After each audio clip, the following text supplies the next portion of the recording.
Limits Part 2, Algebraic Limits.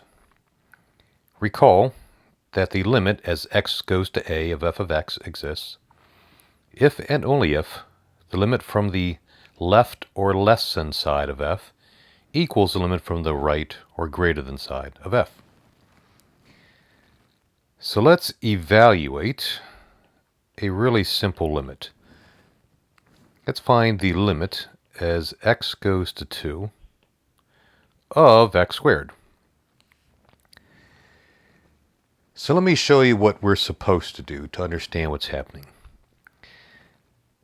I'll put x here, and then down here I'll put f of x, which is x squared. We're supposed to start with numbers that are a little bit less than 2. Let's say x equals 1.9. And then we plug into x squared and see what we get. And we get 3.61. Now we need to find a number that's a little bit closer to 2. Let's try 1.99, which gives us x squared is 3.9601. And we're supposed to get even closer. Let's do 1.999, where x squared is 3.996. And closer and closer and closer. And then we're supposed to do this from the other side as well. So let's take numbers that are greater than 2 and then get closer to 2. So let's try x equals 2.1, which gives us x squared is 4.41. Let's find a number closer. Let's try 2.01. And x squared is 4.0401. Let's get even closer. 2.001. And x squared is 4.004.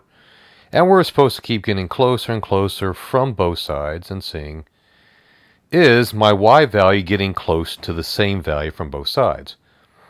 Well, of course it is. We're getting close to 4 from both sides. Now, we could do this every problem. But here's what I like to tell my students. When you're dealing with a limit, simply plug in the number. That is, plug in the x value into your function. If you get a nice value, you're done. If you get a not nice value, well, that's a later video. So let's do some simple examples with limits, and we'll do maybe one or two that are a little more complicated looking. Let's try the limit as x goes to 3 of x cubed minus 4. Well, I don't want to just plug in values like 2.9 and 2.99, etc., and then 3.1, 3.01, because I know if I simply plug in x equals 3, I get 27 minus 4, or 23. And that's certainly a nice number. Let's try another one. How about the limit as x goes to negative 1 of 7? What does that equal? Well, it equals 7, because it really doesn't matter what x equals. Y is always 7. So from both sides of any x value, y is going to be 7. Let's do one that might appear complicated, but it turns out not to be so bad. Let's find the limit as x goes to 2 of f of x, where f of x is going to be a piecewise function.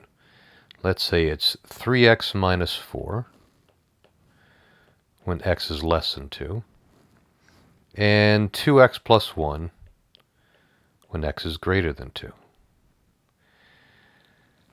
So what value should we plug in? Well, of course, x equals 2. I know for the top part we should plug in a number a little bit less than 2, but we're just going to plug in 2. So if I plug in 2 into the top, we get 6 minus 4, which equals 2. 2 is a nice number. Now let's plug in x equals 2 into the bottom over here. And we get 4 plus 1, which equals 5. Both nice numbers. Now what does this tell us? Well, I see that the limit from the less than side of my function does not equal the limit from the greater than side. Which means that the actual limit does not exist. And recall that I usually use DNE for does not exist. How about one more algebraic problem? Let's do another piecewise function.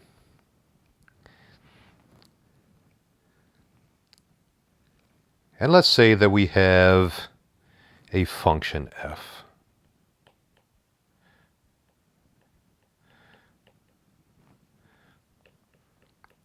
Let's say that it's continuous for all values of x. Now we'll get to continuity soon enough.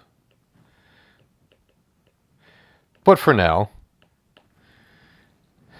without going to the definition, but if a function is continuous, then the limit will exist for all x's as well. And let's find some values.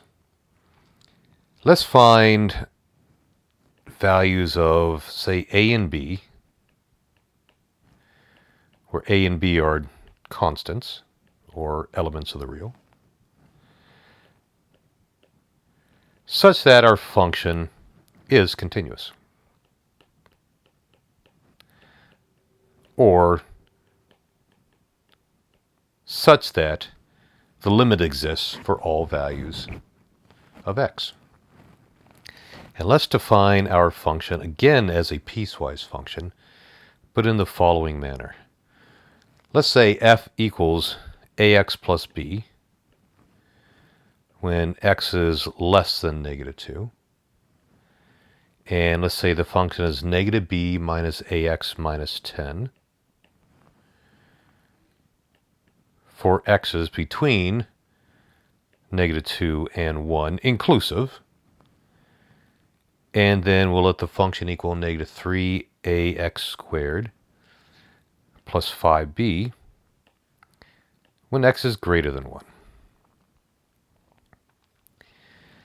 Now, how can we handle a problem like this?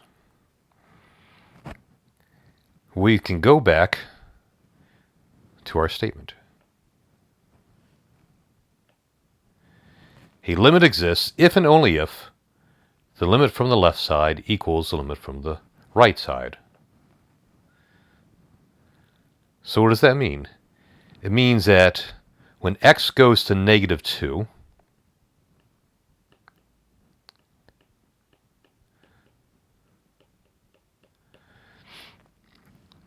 these first two lines must be equal to each other.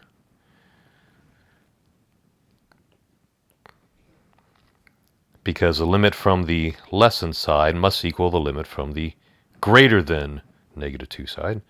So we can plug in x equals negative 2, and we get negative 2a plus b equals, and we can plug in x equals negative 2 into their second line now. We get negative b minus a times negative 2. So that gives us plus 2a minus 10. And if we do a little bit of rearranging,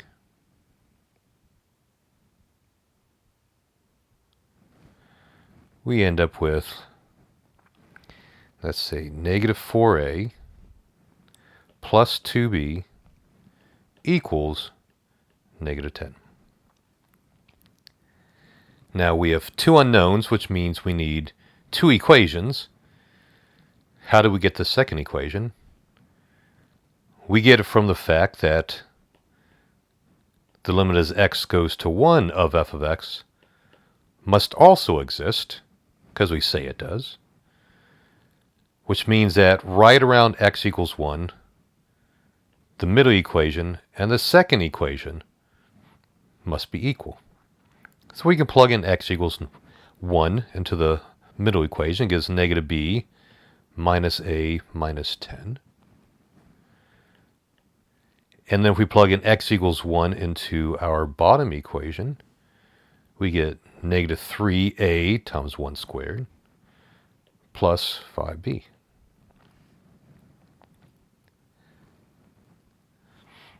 If we rearrange this one,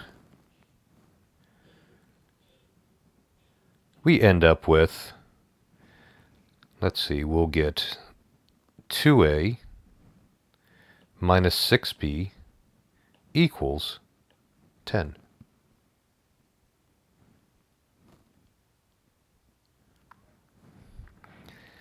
Now we have a system of equations. We're going to use these two to solve for a and b. And I'm going to simplify them first. I'm going to divide this top equation by 2, which gives us negative 2a plus b equals negative 5. And then, just because I can see a step ahead, I'm going to simply add the second equation. 2a minus 6b equals 10. And if we add these together, we get 0a minus 5b equals 5, or b equals negative 1. And we can use any equation, of course, to solve for a. I will put it into here, which gives us negative 2a plus b, that is plus negative 1, equals negative 5. Negative 2a equals negative 4, which gives us a equals 2.